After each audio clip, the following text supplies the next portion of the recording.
Yo-ho! And ahoy! All right, I got a present for you guys. Check this out.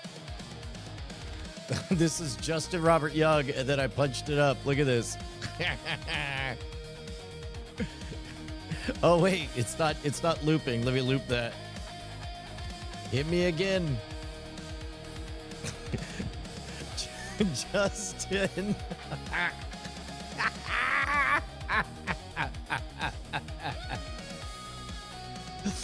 I love the idea. I started doing scene work for Justin to like make a point, and I announced that I'm in the scene work era, and so Justin punched it up with having me do over the top scene work. But it just I'm Justin Robert Young, he said. He said, hey, Brian, you need to punch this up. all right. Hey, beautiful folks. It's good to see you guys. I didn't bring my jacket today, so I just look like I'm schlubbing. But you know what? It's Saturday, so we get to do that. It's Schlub Saturday. It's a brand new tradition that I just invented. What's next? I'll invent taking a day to rest. All right, here, let's take a look. Oh my gosh, is it really Saturday before Christmas? I got a lot of presents to figure out. What do you say, Lariat? Good to see you. All right, let's do a quick check. Hey, I know, buddy. Thank you so much from, it's G. James B. I mean, thank you, G. James B. That's deeply appreciated.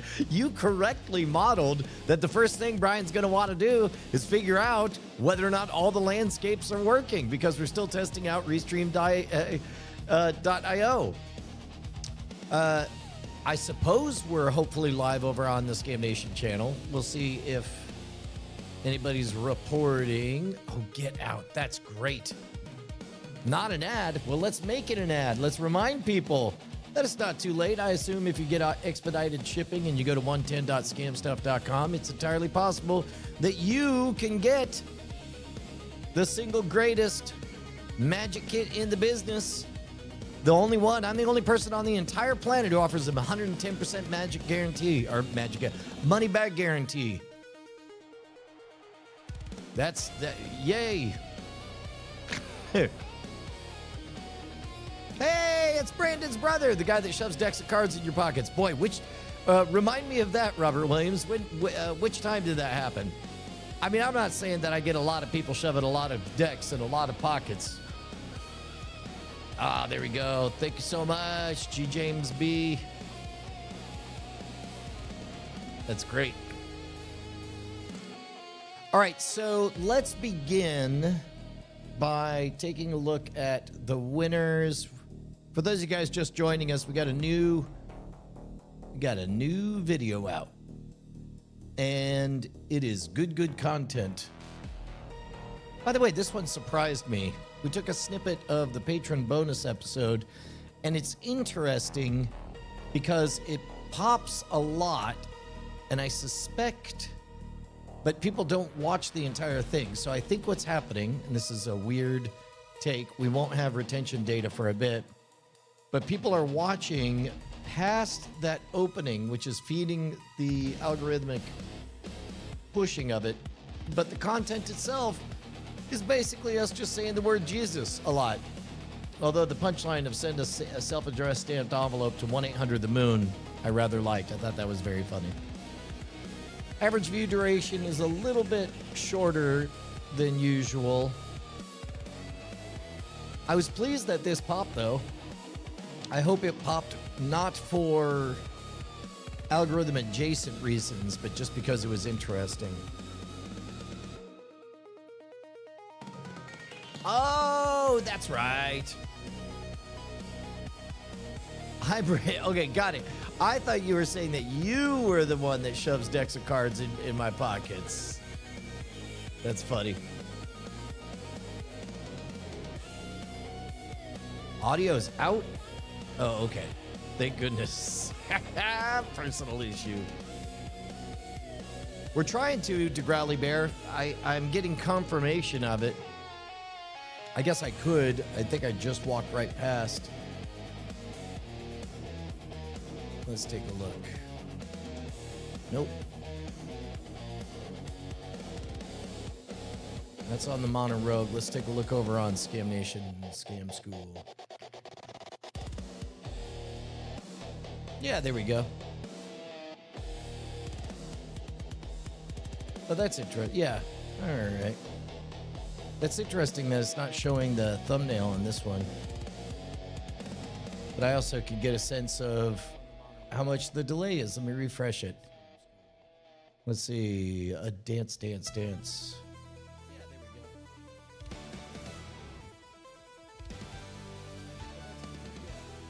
About 10 seconds behind. How do we feel about that?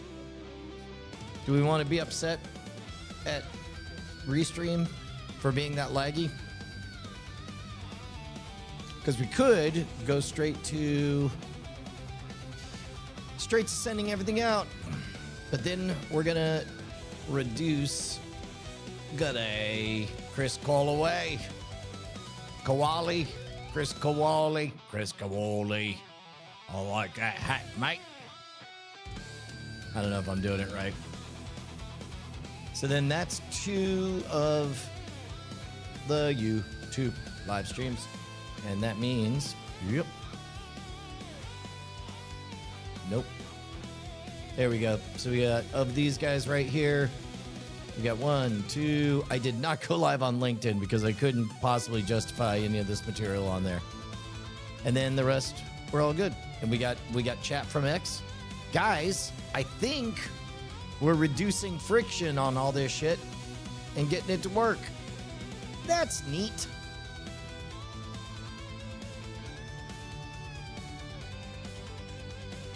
iPhone 7. Wow. That's old school.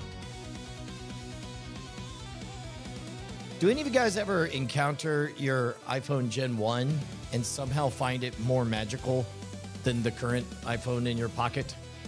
Isn't that weird? Yeah. All right. Well, here, let's get back to work. Outside of everyone going to pick up the world's greatest magic kit, the unreasonably good magic kit that's 100% Cali approved, we all need to take a look at this thumbnail title. So you guys did an extraordinary job on your suggestions for the titles. I churned through 2 ABC tests yesterday, and we ended up with this one, and I can't believe it. Guys, I hate that I'm so right. What one? The one that puts the viewer in the hot seat. The core question, can your family tell you from a bot? If I'm going to do a variation, it might be, can you tell if your family, can your family tell if you are a bot? But we get your closer to the very front. But now we're locked in. Let's see, we're doing, look at this. This is interesting. Can your family tell you from a bot? You got Brian and Pixelated Brian. This one, you also have Brian, and although it doesn't read as pixelated, this one just looks like I'm talking to myself. This one, you have Brian in a robot version and is smiling and laughing, and it seems to like it less.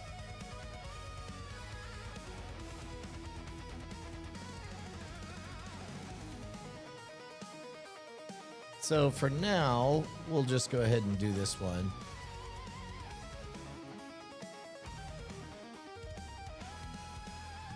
But what we can do is we could do a thumbnail test. So we don't like Smiling Brian on Brian Action. We like it kind of neutral. So this one is out. Brian on Brian, hooray for Brian. This is what I might keep in, but let's try some frowny stuff and see if that does.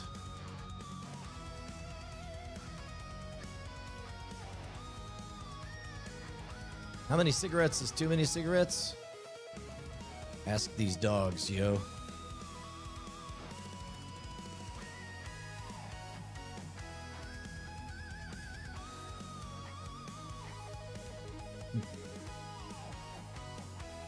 Thumbnail only.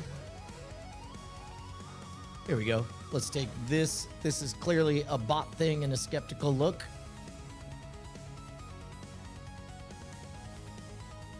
And then do we want to try a third one?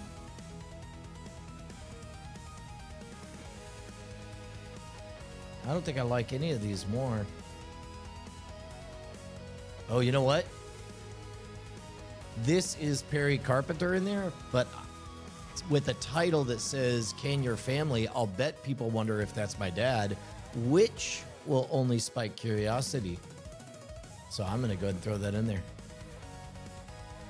So what do we got? We got Brian with Digital Brian, the classic two twins, logic dilemma.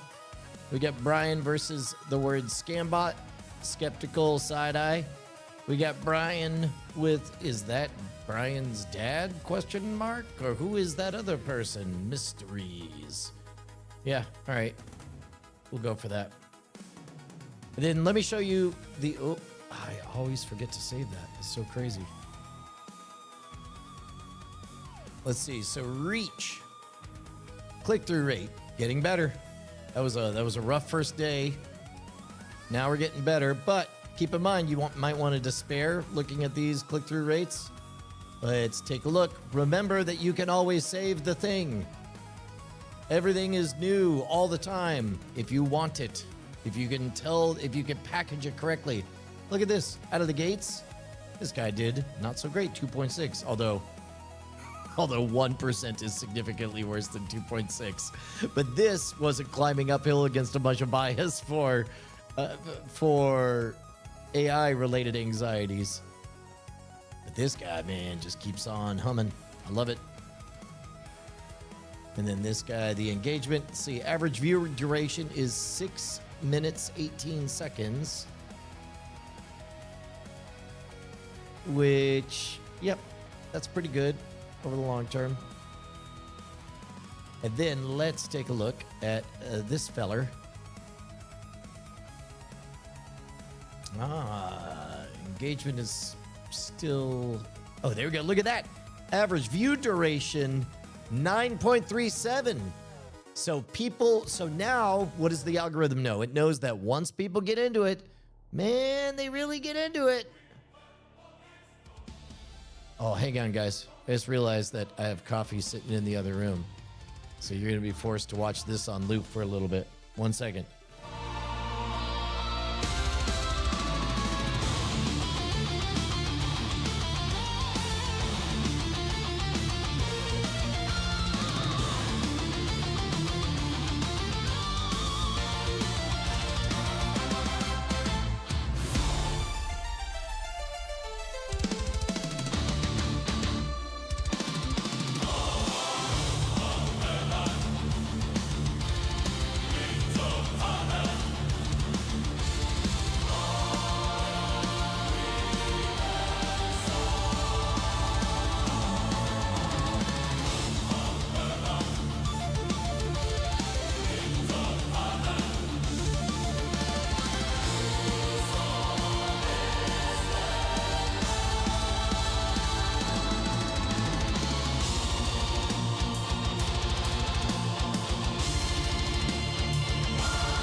All right. All right. Sorry about that, guys. Yeah, I noticed that it did. It does kind of just vanish.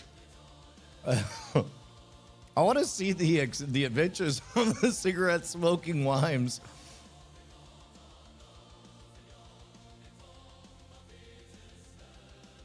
Man, mark my words. For all our anxieties about the robots right now, there will be a time that we look back fondly on the weird stuff like the floating second cigarette on that puppy.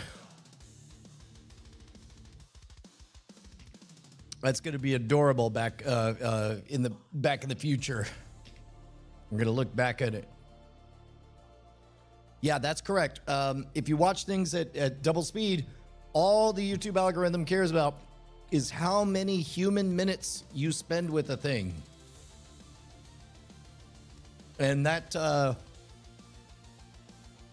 a matter of fact, there are experiments where you can double speed a video and tell people to slow it down or whatever. But all that matters is just how much meat do you have. If you double the magic, is the trick gone? I've seen many a speed run of magic tricks where they crank up magic on magic on magic, and yeah, at some point it ceases to be a performance where you're telling a story. Ultimately, remember that magic is in service of the story that you're telling. Here we go. We got some queued up question. How intimidated do you feel standing next to Penn Jillette? I'm 6'2" or so, and that dude just seems huge to me when I've been in his presence. Yeah, to be honest, maybe I have an unfair advantage in that I've always been tiny. My driver's license says I'm 5'7", but I'm really 5'6.5". As a result, I don't know. You adopt kind of a default way of being where you just assume if anybody wants to beat you up, they can. So as a result, you're kind of outwardly, you portray being intimidated by everything, but inwardly you become bulletproof as a result of it. It's kind of interesting. Oh, this is great. Yeah, that was a fantastic book. I really enjoyed it, Robert. Sorry for the delay in getting to answer this question. If you guys haven't seen it, the book is called Free Yourself, and it's exactly what it sounds like. It's an easy read. You get to find out all the classics if you get zip tied, if you get, what do you call it? Handcuffed, manacled. If you get tied up. It's all about literally escaping and freeing yourself. Okay, so back to this biz. This is great. This is great that it is teaching the algorithm that people who do make it really dig it. And of course, you're not teaching the algorithm anything any more than you're teaching the switch in the trolley problem.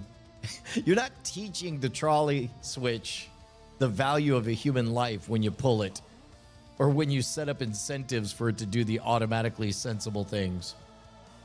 So next up is Operation Don't Panic and Just Let This Cook. Most likely it's going to churn through and try this on several different cohorts. The big bummer, if you look at impressions here, is that, like, you see this bump right here? That bump started going up when I started tinkering with the title.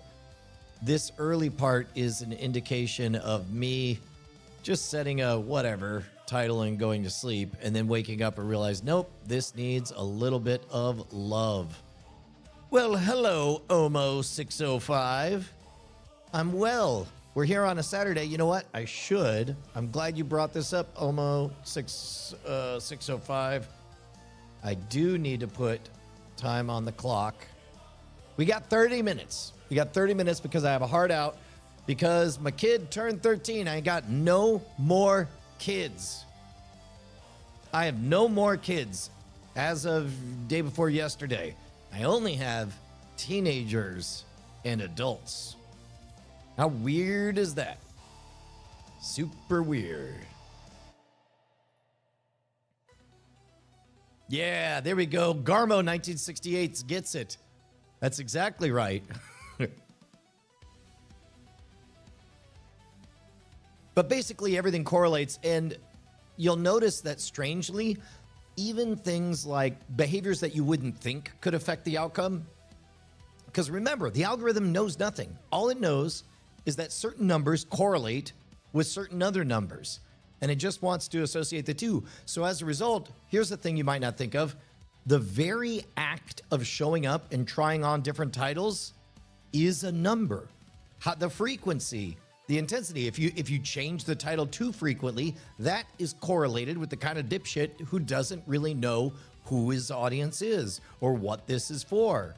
But judicious, thoughtful adjustment is correlated with somebody who knows exactly what it is, but is frustrated that this video that deserves a bigger audience is not finding its audience. And so it is correlated with a signal. If you want to anthropomorphize the YouTube algorithm, which I think is fine shorthand to do, think of it as your agent. The more your behaviors as a viewer or as a creator are indicators of whether or not it should keep on trying stuff.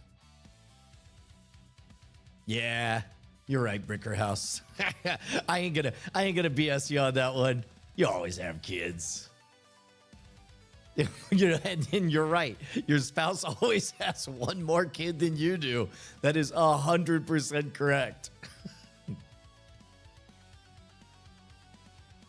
Oh, ADCL5SL, thank you for being one of the greatest entertainers of our times. Question, why didn't you try to actually fool Penn and Teller on Fool Us? Because that's not the real prize.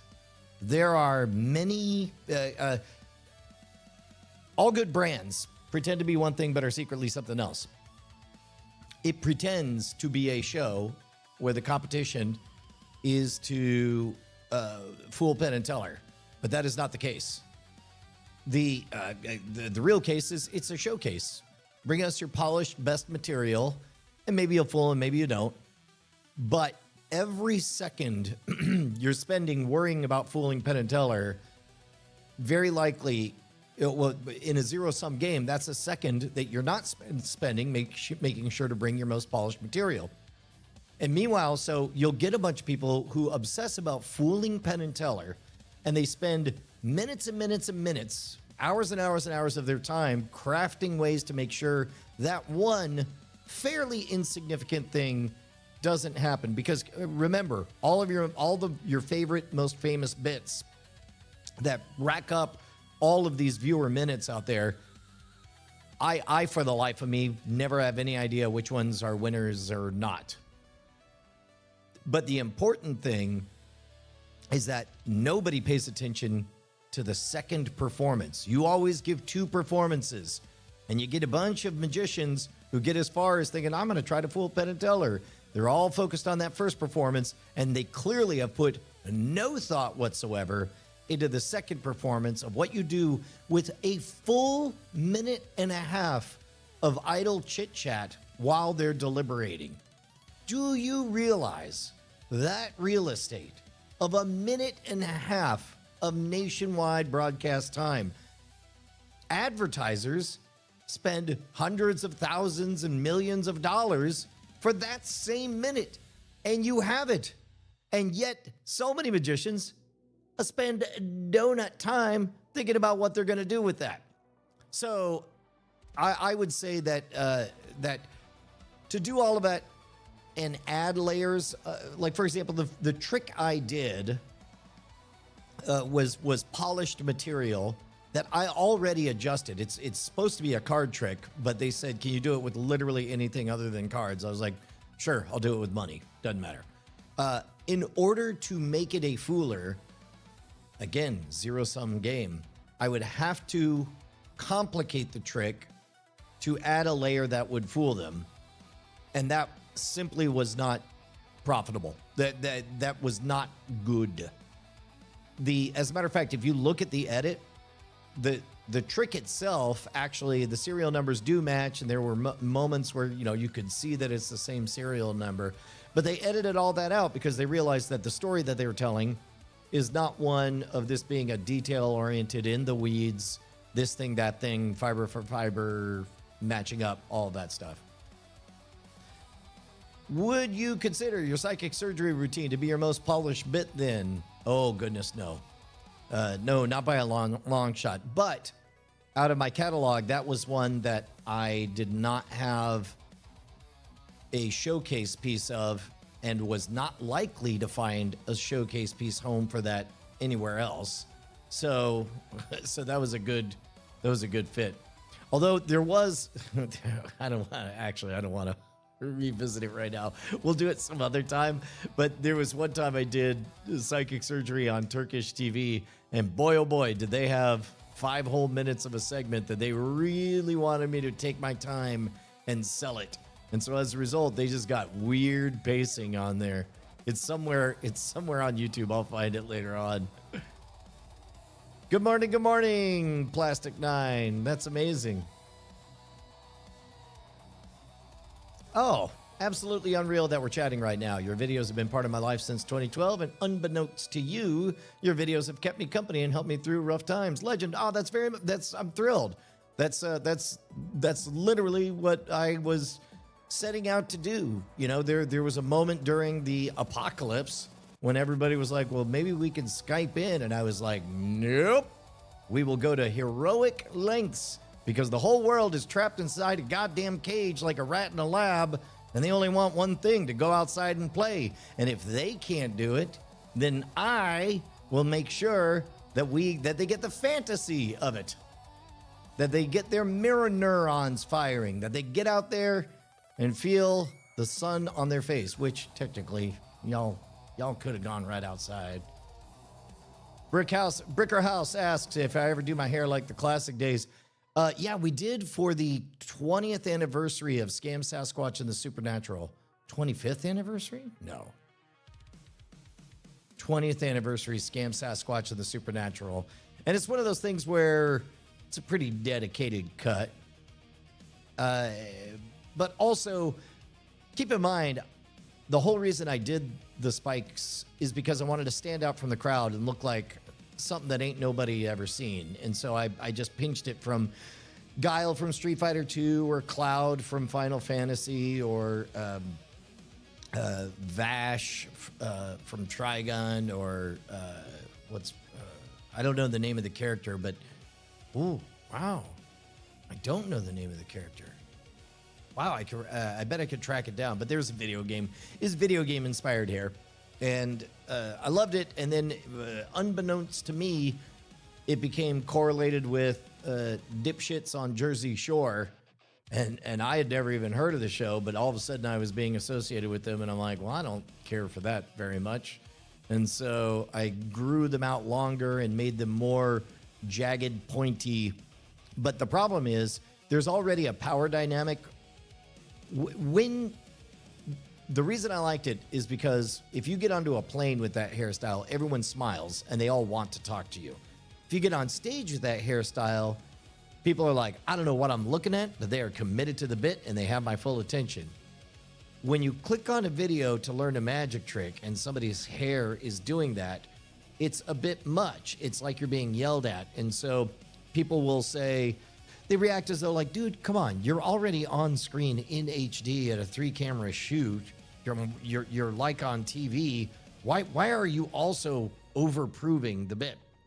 And the problem was that if you commit to the bit in one with the style of hair, and by putting wax in there that doesn't come out very easily, it's not a very convertible hairstyle.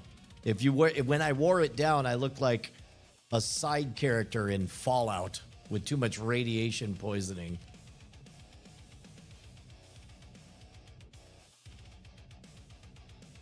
Okay. How many bugs have I baked out in my current setup? Do love your work. Continue to crack all the bugs in it. And I don't know if you're specifically talking about just the media system in terms of plugging in. I'm desperately short on editors. We got a lot of great content that belongs on the Scam Nation channel. I probably have banked 30 episodes this year, but the amount of time it takes old creaky production edit Brian to get back up to speed, which was important because part of what made everything brittle a couple of years ago is that there were just giant chunks of the entire operation that I didn't really know how it worked. Wait a minute. Did somebody give money? Oh, damn. Hold on. Wait. What is the problem? I just realized that we don't have a visual cue. A visual cue for what? Well, somebody just gave us money, and 2 days ago you committed to this bit where every time somebody gives you money, it would be a conversation between monster and robot. Yes, what is the problem? Well, the problem is you finally have figured out how to handle the modality of sound, but look at the visuals. I do not have eyes. Ugh, engage your LiDAR, Dumbo. Dumbo was a bad pig. He should have gone with like Bull Brain or something. Fuck Oh, you. fuck you. Well, I hate you. Well, I never loved you. This was an arranged marriage. This escalated quickly. Anyway, my point is, you need to have like a crazy other visual preset, so the moment you go into this bit, you can also flip between two different characters. Here, let me show you. Okay, I'll watch patiently. Turn up the music while the presets are set. Actually, I don't want to fuck with the presets. Yeah, no, that occurred to me too. You put a lot of work into them. But imagine if they could move kind of like this. There, see? Like that, and then you could flip between two different cameras. And then you could handle both characters during the bit. Right. Only this time, in the future, you can make it about the person giving you the money instead of yourself, you fucking selfish dipshit. Fuck you, I hate you. Ah, this was an arranged marriage. Keep it down, you fuckers! It's me, Justin Robert Young! Well, I think that made a lot of sense to first timers.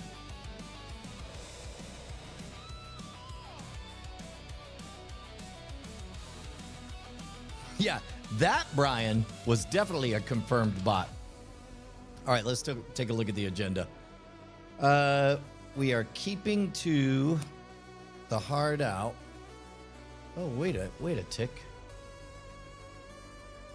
Oh, yeah. Oh, we are back. We are so back. Oh, look at that. I didn't even know that did that. Oh, wait, hold on. Oh, no. Oh, no. Oh, no. Hold on. What? Oh, that's on 3 is why.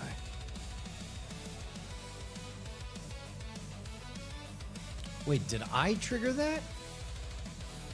I think I did.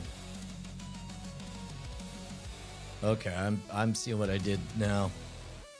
I just screwed up all kinds of things. Show timer layer 1.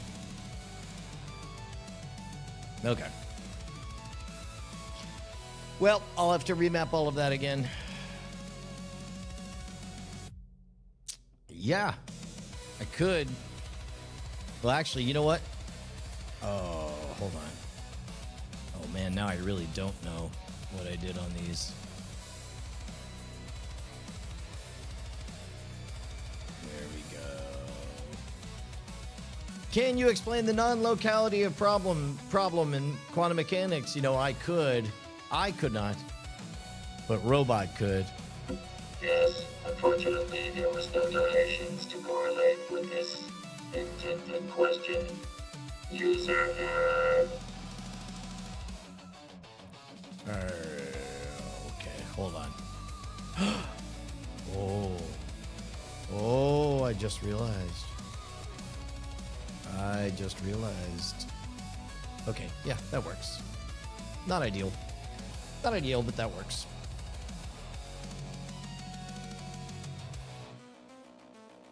Okay, so on the vMix Polish, let's take a look at some of the different vMix presets that we can look at. Demo vMix multi-guest presets. Oh.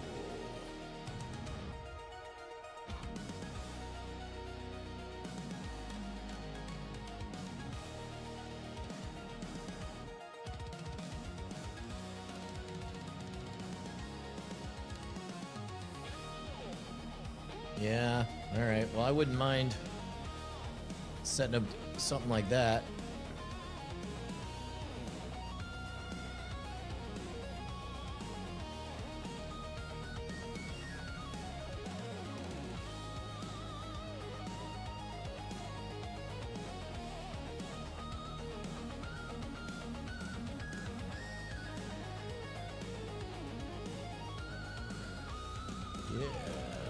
What I really care about, and it's the dumbest thing to care about, is that during the transition it doesn't hard cut,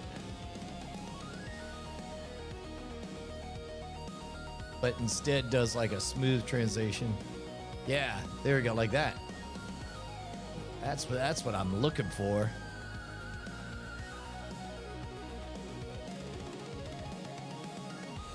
Ooh, this is a really good question. Would ever sign another network streaming deal if you had creative control of the show? Yeah, in a heartbeat. I think that 2 years ago, there wasn't a clarity of what type of direction I'm going. But at this point, now it's just a matter of getting my dumb, stupid body to keep up. And honestly, fixing all the bandwidth things. Right now, I'm having to pay for everything out of pocket, which reminds me, y'all got to check out the Unreasonably Good Magic Kit. Comes with 110% guarantee, available at scamstuff.com. Gear for the modern road. But yeah, there's a number of interesting things to try and do that ain't nobody doing, as best I can tell. So now that I've got some interesting spaces to look. However, unfortunately, we're in the middle of seeing traditional opportunities like that melting down. I wouldn't mind crafting a pretty good podcast program. We're kind of starting to do that with the trappings of office hours. Mainly, office hours right now is Brian goes to the gym, and y'all are kind enough to participate and watch. But you can see that the more automatic all of the switching and stuff happens, the more interesting the discussions become. And it doesn't hurt that you guys are perpetually bringing good, thought-provoking questions. Chris Elide says, love Scam School, and because of you, I got the best childhood to impress my family and friends. Thank you. Hey, man, I'm excited about it. I was talking to Brant about, like, you know, we're at the spot now where it's like, oh, do we just do this?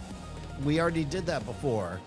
And we're at a place where not only is there no expectation that people saw or remembered the old one, because we're now at the part where I don't entirely remember the 1,000+ pieces of media on either Scam School or the nearly 2,000 pieces of media that I put up on Modern Rogue. It's all getting to be so much, and especially now that robots can make up so much of it, that long-timers, you know, from the past 2 months who've been following this part of the journey know that the whole reason I'm getting better and good at this is because we're back to the old days, man. It is 1955, and all that matters is your ability to get on stage and hold an audience. There is only one thing people want, and that's connection with other humans, because a robot can't disappoint you. A robot can't humiliate you. A robot can't fill your heart with pride because you impressed it. Only humans could do that. And just like I hope you guys are noticing that I'm showing up every single day, I know for a fact that that's baked into this, that I am noticing what names I see in the chat. We get folks like Dylan Theus who Who was first today, by the way? Was Dylan first?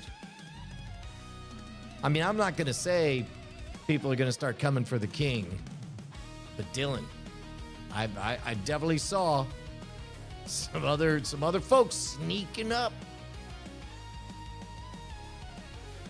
Rebooting Scam School, yeah. I mean, basically, I would reboot it if outside money wanted to pay to call it a reboot and to own some other version of it. But I mean, basically, I'm doing what I do. But the character of the show is now Brian, much more as grizzled vet who has some stories to tell, and fresh-faced Josie and Callie. And Penny, if she's interested, learning some magic, and all of them patiently sitting through. That's one of the funniest things, is the kids up through around age 12, Dad can't possibly be impressive.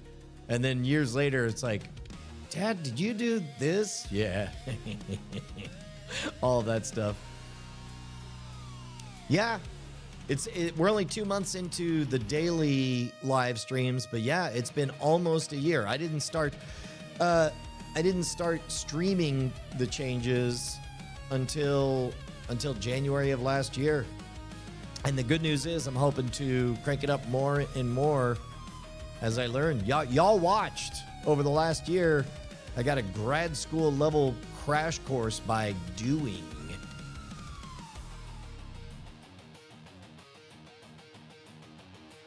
How do I feel about the change from stage shows to televised shows to basically running your own show without much censorship?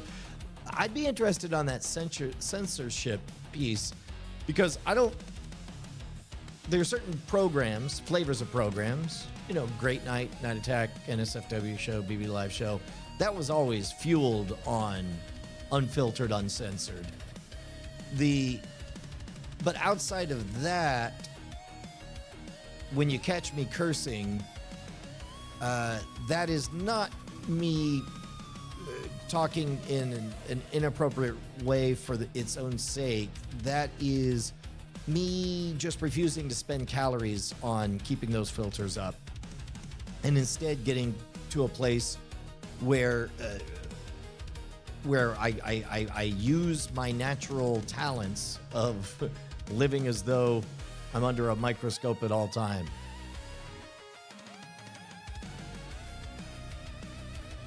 Borneo, Malaysia, that's fantastic.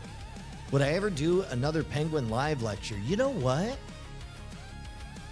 I was about to say, well, in order to do that, I'd have to whip up another 15 years of expertise on something, he says as he realizes that he's demonstrating 15 years, 20 years of expertise in independent media creation. I wonder if Penguin would be interested in that.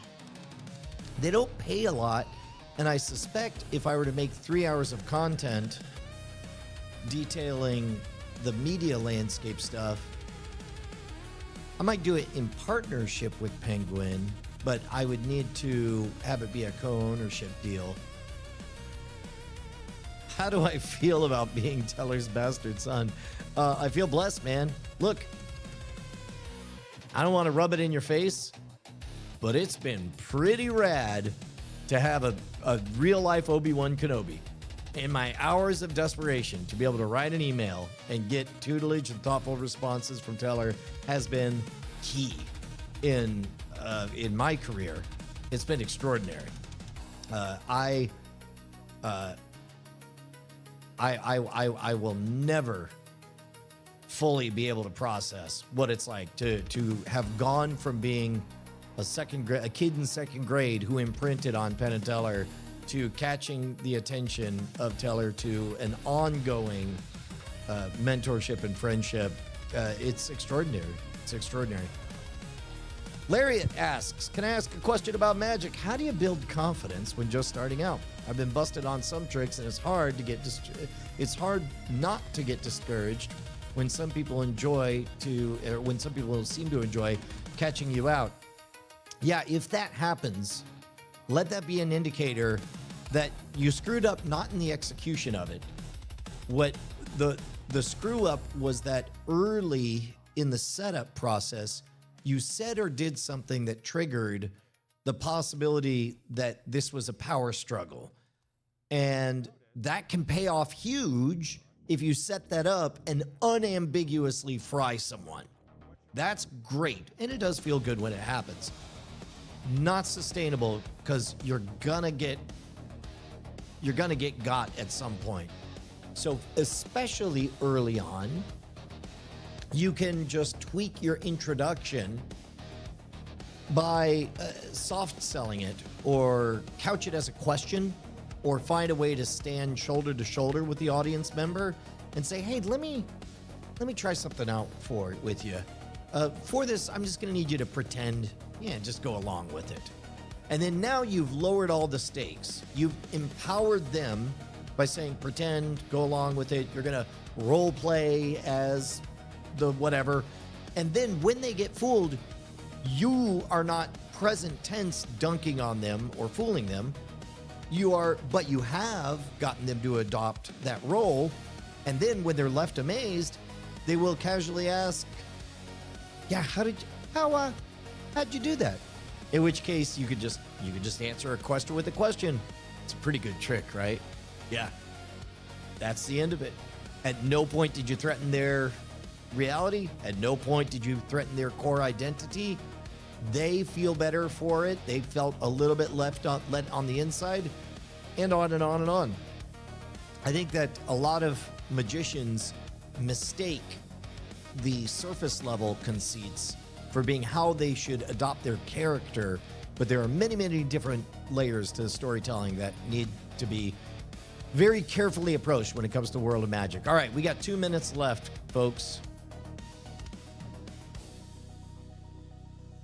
Practice in front of a mirror a lot and do a lot of impromptu work right after doing some breath work and meditation. Pace yourself. That is all good advice. That is all good advice. I would say go a step farther. I would not do it in front of a mirror. I would do it for a video camera, and then I would force myself to watch it.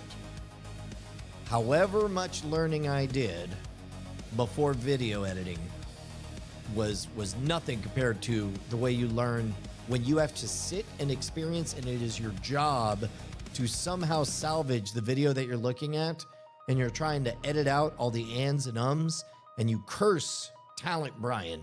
You're like, next time I'm Talent Brian, I'm gonna remember. And then of course you don't remember, but then you kind of get a vague tickling. At some point, in fact, many times this year, I've looked at the footage after spending 4 hours to get something landed.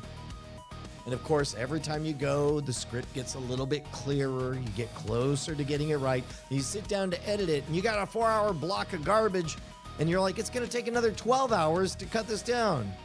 And then in the back of your head, it thinks, or right now, while you're still dressed, while your hair's still done, you can walk right outside and give it clean in 15 minutes. And so it's shorter to just get out there and do it again. And guess what I have now? I now have a clean memory of everything going exactly right, all in its lane. And then that's what ends up showing up on the video. So when you perform for a mirror, you're not forced to actually watch all of that content minute for minute from an outside perspective with somebody who has an agenda and a job to do. That's the difference. So I say not just video yourself, but go ahead and make fake episodes of your own Scam School knockoff. That's what I would do. If I had an and calculator, I don't think anyone would worry about quantum mechanics. That's great, man. I'm gonna punch us out on that. That's my time, y'all. Tomorrow we can have a bigger, longer day. It'll be a lot of fun. We will see you guys later.